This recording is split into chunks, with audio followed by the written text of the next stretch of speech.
So inshallah, for the first session, I think we'll stop there because I don't want to go too much into too much detail in the very first session. You're just getting used to sitting for this period of time. You're just getting used to concentrating for this period of time. So inshallah, what we'll do is let's just stop there.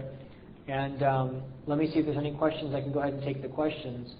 And inshallah, then we'll close the session and then continue inshallah the next time we meet. With the next session that we have will be a discussion of the hadith which refers to the night of the first revelation in our deen.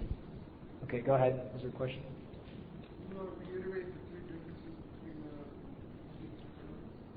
The three differences between hadith and Quran. So the first is that hadith is the word of the Prophet ﷺ, Quran, or the word of a human being, because it could be the word of someone describing the Prophet ﷺ, for example, whereas the Quran is the word of Allah subhanahu wa ta'ala. That's difference number one. Difference number two is that the hadith is not transmitted by tawatur for the most part, but the Quran is transmitted by tawatur. And difference number three is that the Quran is the recited wahi, whereas the hadith is the non-recited wahi. Meaning in salah, you cannot stand up and recite hadith in order to fulfill the requirement of qira'ah in the salah. Yes?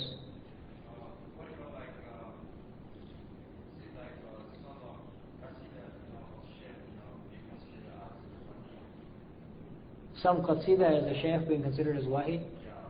No, no way. No wahi can come to anybody beyond the Prophet ﷺ. Now, I know where your question is going. I mean, you know, people do get inspiration. You know, for example, some people say, I just felt like Allah subhanahu wa ta'ala wanted me to go into medicine. I had a dream and Allah told me that I should become a doctor. Right? So that is a type of inspiration which people feel they receive. And that's called ilham. That's a whole separate category. But ilham and wahi, the difference between ilham and wahi is the difference between the sun and the moon. One time there was a shaykh walking with one of his students. And he said that the student asked the shaykh, he said, "Oh my shaykh, what is the difference between ilham and wahi if both are from Allah subhanahu wa ta'ala?" Meaning, I can have certain true dreams, right, which is still a part of prophethood. The Prophet ﷺ told us that true dreams are a part of prophethood. And they're from Allah, but obviously it's not wahi, it's ilham. It's some inspiration which Allah puts within a person in some way outside of the realm of wahi. So what's the difference between wahi and ilham when both are coming from Allah? So the shaykh actually said, he pointed to a faraway building. And he said, "Tell me, how many footsteps away is the building?" So the person said, "I have no idea, maybe 5,000 footsteps." So he said, "Okay." So then they kept walking, and when they were one footstep away from the building, he said, "Now tell me how many footsteps away the building is." And he said, "It's obvious, it's one building away."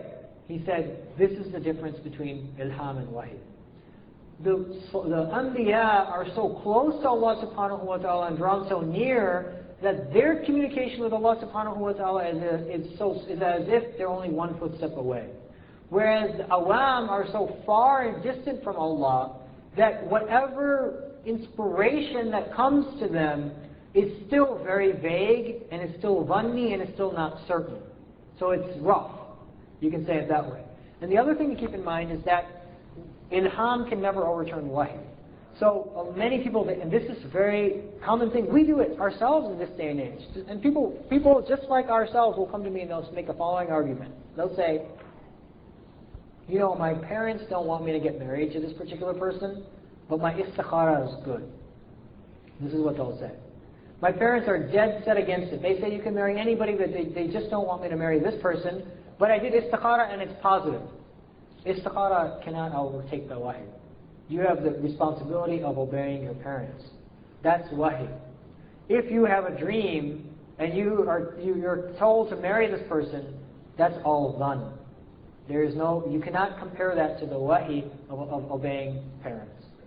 So that's where in certain circumstances you need to be very careful to remember the difference between ilham and wahi. There's an enormous difference. They can never be compared. So a qasida of a shaykh cannot be wahi. It cannot be wahi.